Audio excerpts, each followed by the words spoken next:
Jesus himself appeared again to his disciples at the Sea of Tiberias. This is how it happened.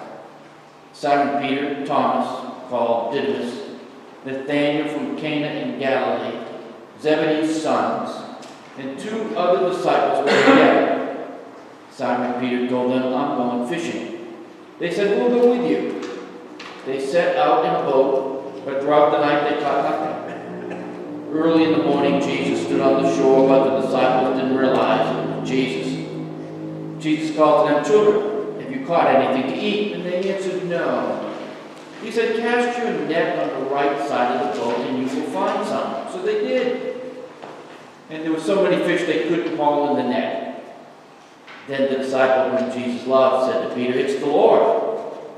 When Simon Peter heard it was the Lord, he wrapped his coat around himself, for he was naked, and jumped into the water.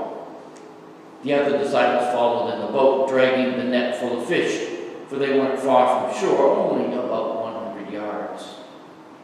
When they landed, they saw fire with fish on it and some bread. Jesus said to them, Bring some of the fish that you just caught." Simon Peter got up and pulled the net to shore. It was full of large fish, 153 of them. Yet the net had been torn, even with so many fish. Jesus said to them, "Come and have breakfast." None of the disciples could bring themselves to ask him, "Who are you?" They knew it was the Lord. Jesus came, took the bread, and gave it to them. He did the same with the fish. This was now the 3rd time Jesus appeared to his disciples after he was raised from the dead. When they finished eating, Jesus said to Simon Peter, "Simon, son of John, do you love me more than these?" Simon replied, "Yes, Lord, you know I love you." Jesus said to him, "Feed my lambs." Jesus asked a 2nd time, "Simon, son of John, do you love me?"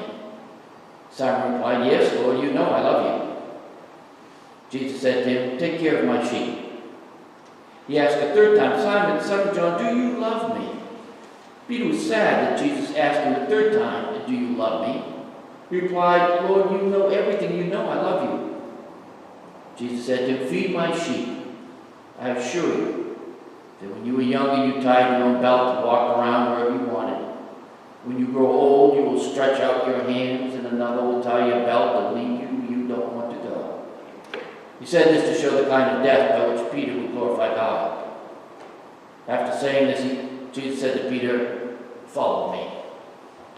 The Gospel of the Lord. Praise to you, Lord Christ. Please be seated.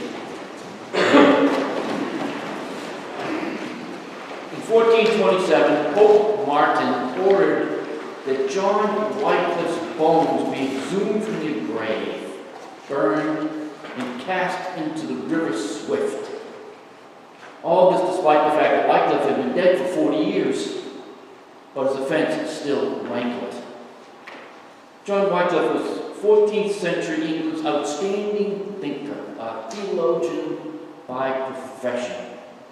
The 14th century world was a world in which the church was all powerful, which bothered Wycliffe. The papacy, he believed, reeked of corruption and self-interest. He was determined to do something about it, and he did. Wycliffe began publishing pamphlets arguing that rather than pursue wealth and power, the church should have the poor at heart.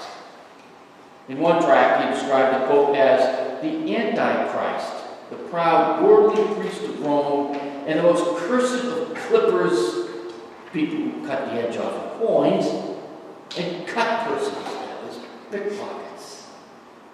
When the Pope heard of this, he issued a papal bull in which he accused Wycliffe of vomiting out of the filthy dungeon of his heart most wicked and damnable heresies.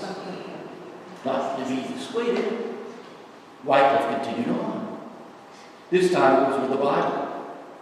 Wycliffe firmly believed that the Bible should be available to everybody. He saw literacy as the key to emancipation. Although parts of the Bible had previously been rendered into English, there was still no complete translation. Ordinary people who neither spoke Latin nor were able to read could only learn from the clergy. Much of what they thought they knew, ideas like the fires of hell and purgatory, were not even a part of Scripture. Therefore, with the aid of his assistants, Wycliffe produced an English Bible, and a backlash is inevitable. In 1391, before the Bible was completed, a bill was placed before Parliament to outlaw the English Bible and to imprison anyone possessing a copy. The bill failed to pass, but that didn't stop the church from resuming its persecution of the now dead Wycliffe. Not having a lot of alternatives, the best the church could do was to burn Wycliffe's bones, just to make sure his resting place was not venerated. The Archbishop of Canterbury explained that Wycliffe had been that pestilent wretch of damnable memory, yea, the forerunner and disciple of Antichrist, who as the complement of his wickedness invented a new translation of the Scriptures into his mother tongue. What happened to Wycliffe was nothing as compared to others like Jan Hus and William Tyndale.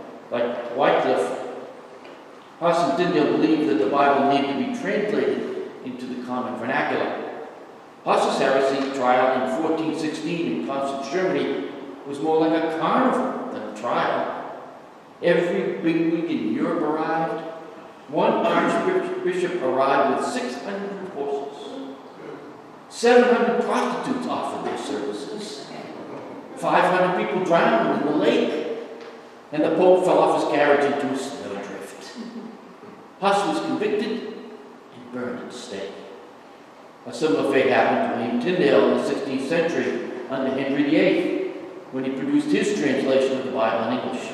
He was likewise charged with heresy and burned alive. And we can add the names of Richard Bayfield, the simple monk supporter of Tyndale's, and Thomas Bilney, a lawyer, to this list for merely possessing a copy of Tyndale's Bible. Saul, Saul, why do you persecute me? Inquires Jesus. I'm persecuting you because you're speaking false truths. You aren't following what is obvious truth to any thinking, reasonable human being. You're spreading lies. You're causing dissent, pitting brother against father, daughter against mother, friends against friends, all because of your false beliefs. This has to stop. And if I can't convince you to stop, then I will have you arrested. And if that doesn't stop you, then physical violence against you is the only solution. So Paul hunts Gentile Christians and Jewish Christians to bring them to justice. The question is, whose justice? Unfortunately, even after the age of enlightenment, the age of reason, throughout history, and even today, we kill people with whom we disagree, dislike, or look, act, feel, or believe differently than we do. Stalin killed 40 to 50 million of his own countrymen and women. He was more sophisticated than the church leaders of the 15th and 16th centuries. In the 1930s, Stalin's communists would come to your house and give you a few minutes to gather up some personal items and then take over your home, your property, your farm animals, and your food, all in the name of equality and redistribution of wealth. And the people who did this were your neighbors. They didn't feel like, they didn't like the fact that they had a horse or a cow, and they didn't. So in the name of the children and all the people, they took what you had for themselves and sent you off in overcrowded railway cars, like what Hitler would do a few years later, to re-education centers in Siberia. It was now your turn to learn what it was like to labor with your hands. Saul, Saul, why do you persecute me? Today, crazy people are killing worshiping Christians, Jews, and Muslims at their churches, mosques, and temples. Students are killing other students. Saul, Saul, why do you persecute me? Why are we today persecuting one another?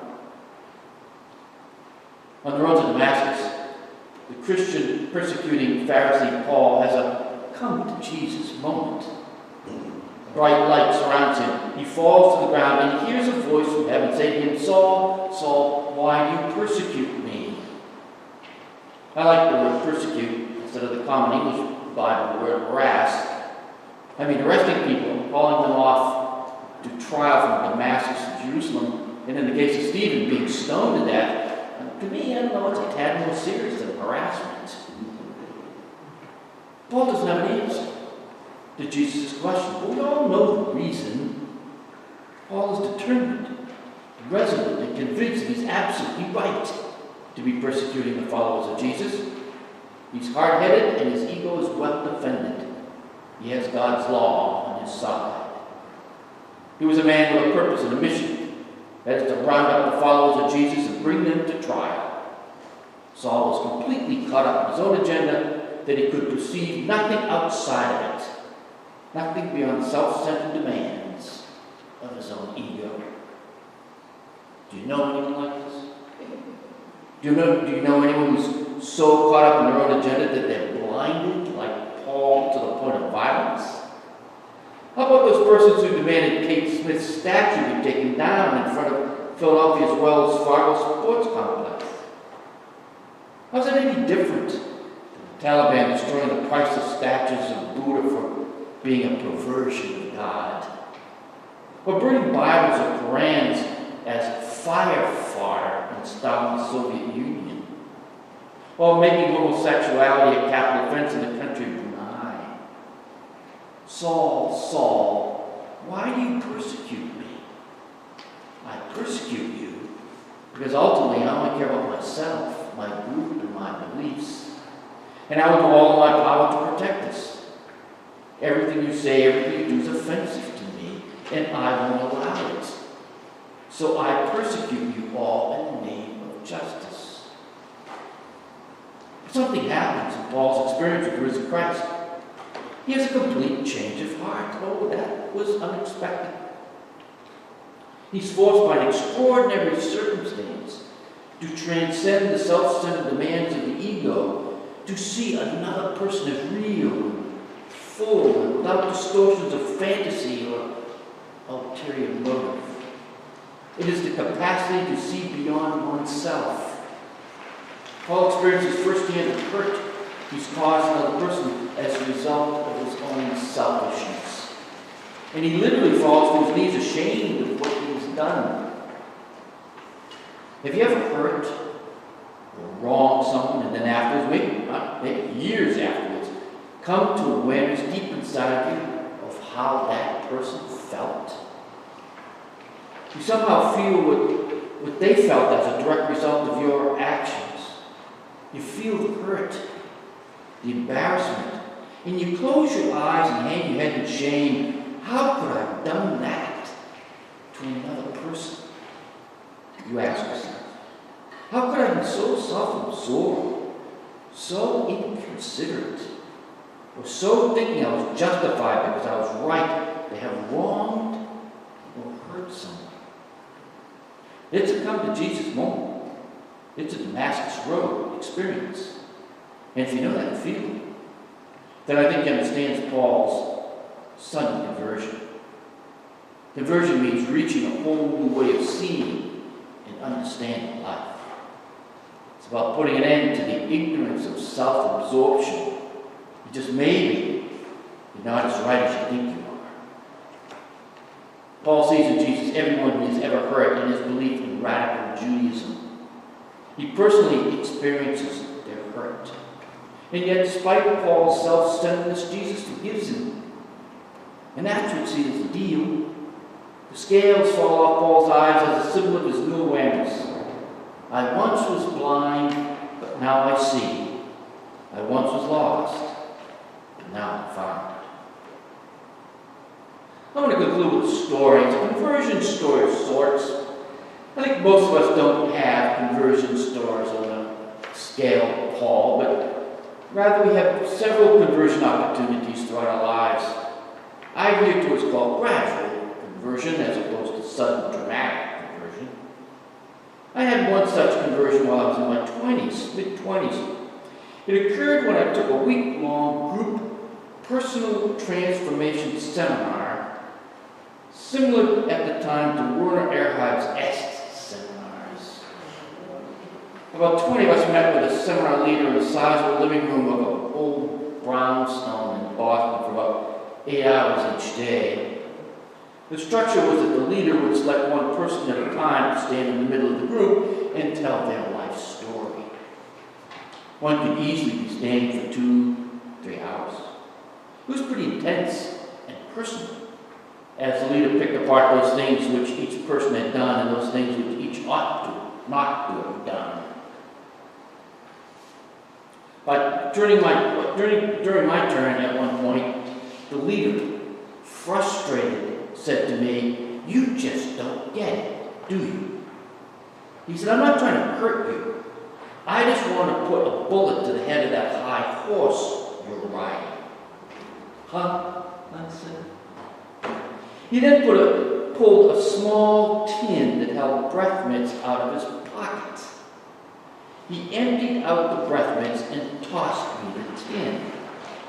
He said, "I want you to put a tiny piece of your own excrement in that tin, and then carry that tin around with you every day. And every once in a while, I want you to take out that tin box, open it up, and take a sniff. I want you to remind yourself your stuff stinks just like everybody else's." That did it. I got the message. I've carried that tin box with me psychologically ever since. Jesus stood up and stepped down. It's not about killing your enemies or attacking the people you don't agree with or don't like. It's about loving them. It's about knowing that your stuff stinks just as much as theirs. Now, I'm going to leave you with a modern parable that illustrates my point in another way. It goes like this. There were 2 battleships on maneuvers at sea. The weather was bad. So at nightfall, the captain of one remained on the bridge to keep watch through the patchy fog.